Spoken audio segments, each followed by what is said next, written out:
Everyone, this is Manisha Chauhan and welcome to unfold biology. आज के इस वीडियो के अंदर हम बात करने वाले हैं कुछ रिक्रूटमेंट प्रोसेसेस हम देखेंगे। रिक्रूटमेंट्स हो रही हैं जेआरएफ की पोजीशन के लिए एंड बहुत सारी वैकेंसी है यहाँ पे।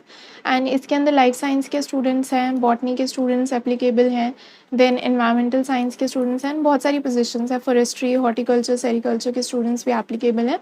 तो इसको एक बार हम देख लेते हैं। यहाँ पे पोजीशंस बताई हुई हैं कि कितनी वैकेंसी है इस पर्टिकुलर सेक्शन के अंदर। एंड यहाँ पे एसेंशियल क्वालिफिकेशन चाहिए, यानी ये तो होना ही चाहिए, इसमें कोई छूट नहीं मिलेगी। डिज़ायर्ड ऐसा होता है कि अगर ये है तो भी चले जाओ इंटरव्यू के लिए, नहीं है तो भी वो आपको कंसिडर कर लेंगे। अगर आपका इंटरव्यू अच्छा जाता है तो वो आपको असाइन कर देंगे जो भी प्रोजेक्ट है। तो यहाँ पे हम देखते चलते हैं फटाफट, उसके बाद हम जो ज़रूरी चीज़ें आपके लिए जानना, जो एक्स्ट्रा पॉइंट्स हैं वो भी डिस्कस करेंगे।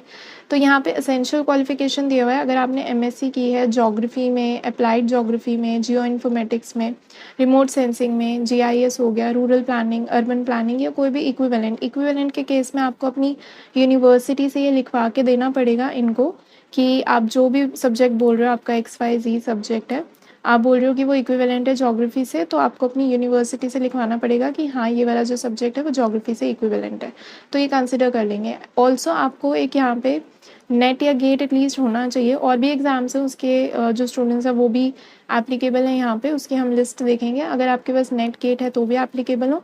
अगर आपके पास मान लो JRF नहीं है तो भी आप एप्लीकेबल हो। सिर्फ नेट मांगा हुआ है यानी LS भी चलेगा। देन यहाँ पे डिज़ायर दिया हुआ है वो आप देख सकते हो। यहाँ पे डेट ऑफ इंटरव्यू दी हुई है। ये वाला इंटरव्यू मंडे को होगा, ये वाला ट्यूसडे को होगा। मंडे यानी 27th of June।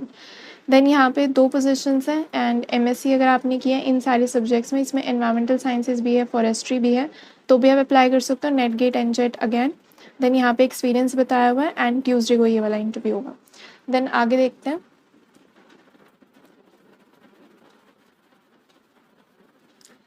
ओके, सो यहाँ पे एक पोजीशन है, यहाँ पे भी एक पोजीशन है, यहाँ पे 3 वैकेंसीज़ हैं। MSc अगर आपने इन सारे सब्जेक्ट में किया है, जियोलॉजी हो गया, BSc वाले भी यहाँ पर एप्लीकेबल है। आपने अगर किया हुआ है तो आप अप्लाई कर सकते हो। ये डिज़ायर्ड है, वेडनेसडे को ये वाला होगा, ये वाला भी वेडनेसडे को होगा। MSc अगर आपने की है, फॉरेस्ट्री भी यहाँ पे एप्लीकेबल है, रिमोट सेंसिंग, जियो इन्फॉर्मेटिक्स तो है ही ऑलरेडी। देन इस वाले सेक्शन के अंदर अगर आपने MSc की हुई है इन एनवायरमेंटल साइंसेस तो आप एप्लीकेबल हो। इसके अलावा अगर आपने ये सारी MSc की हुई है तो आपको एक इसके साथ में कुछ मांगा हुआ है कि स्पेशलाइजेशन या फिर डिसर्टेशन एटलीस्ट होना चाहिए वाटर रिसोर्सेज रिलेटेड एरियाज़ में। And then again NET GATE होना चाहिए। ये वाले सेक्शन में अगर हम देखें तो MSc आपकी होनी चाहिए environmental sciences, GIS, remote sensing, almost same सा एक पैटर्न है क्राइटेरिया एलिजिबिलिटी का। इसमें थोड़े से एक्स्ट्रा सब्जेक्ट्स हैं इस वाले में। 8 पोजीशंस हैं यहाँ पर।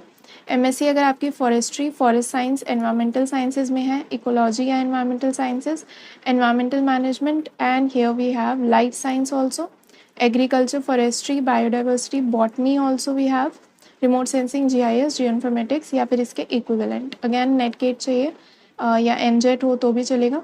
तो यहाँ पे जो एक्स्ट्रा आए हैं वो है बॉटनी के स्टूडेंट्स यहाँ पे एप्लीकेबल है, लाइफ साइंस के स्टूडेंट्स इस वाली पोस्ट के लिए एप्लीकेबल है। देन यहाँ पे नॉलेज बताइए किस चीज़ की होनी चाहिए, एक्सपीरियंस बताया किस चीज़ का होना चाहिए, वर्किंग नॉलेज किस चीज़ की होनी चाहिए, वो सब बताया हुआ है। ये डिज़ायर्ड है, अगर इसमें से कुछ आपके पास नहीं भी है तो भी आप इंटरव्यू दे सकते हो। इंटरव्यू फ्राइडे को होगा, 1 जुलाई को होगा। देन नेक्स्ट पोजीशन देख लेते हैं।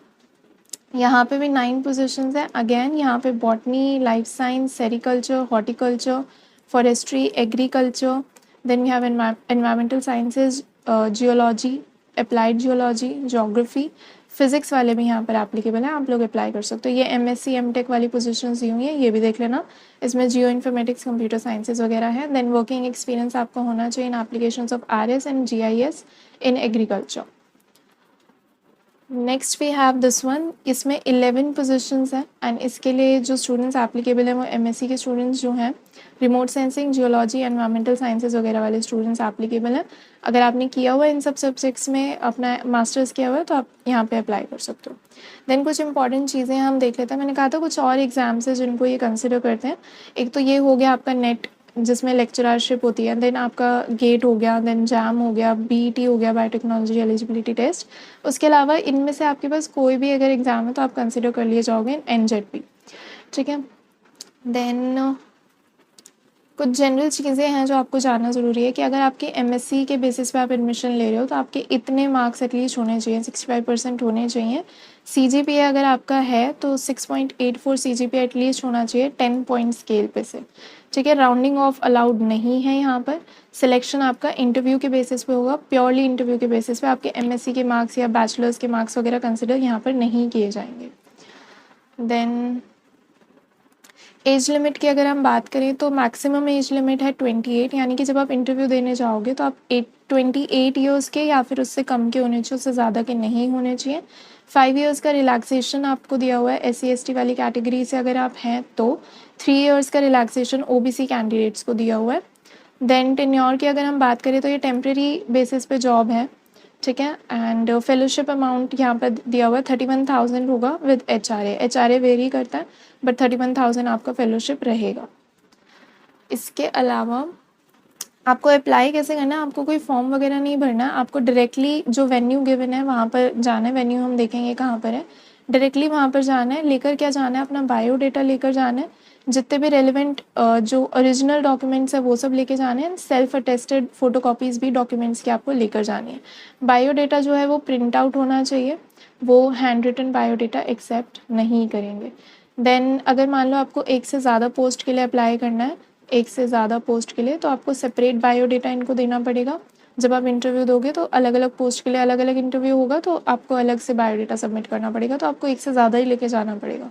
अगर आपने डबल डोज लगवाई है तो ठीक है। अगर आप सिंगल डोज हो या आप अनवैक्सीनेटेड हो, आपने वैक्सीन नहीं लगवाई है कोविड की, देन आपको एक नेगेटिव ये RT-PCR टेस्ट वगैरह की रिपोर्ट लेके जानी पड़ेगी कि आपको कोविड-19 नहीं है।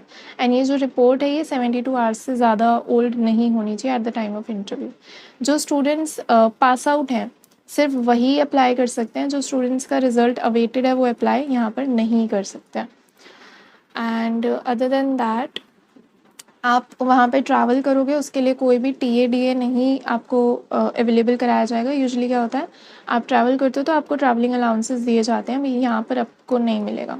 तो यही इन्फॉर्मेशन थी। अब हम देख लेते हैं कि ये पोस्ट निकली कहाँ से है एंड वेन्यू क्या है जहाँ पर आपको इंटरव्यू के लिए जाना है। तो ये पोस्ट जो है ये मेघालय से निकली हुई है एंड वेन्यू ये आपका दिया हुआ है। आपका रिपोर्टिंग टाइम 8:30 AM रहेगा एंड डेट ऑफ इंटरव्यू हर पोस्ट के लिए अलग से मेंशन है, बट ओवरऑल अगर हम देखें तो 27 जून से लेकर 5 जुलाई तक इंटरव्यू आपका कंडक्ट होगा। ये जो पोस्ट है ये NESAC से निकली हुई है एंड मेघालय में ये है। सो आई होप कि ये वीडियो आपको हेल्पफुल रहा होगा। If yes then do hit the like button, share with your friends and do subscribe the channel. Thank you so much guys, bye bye.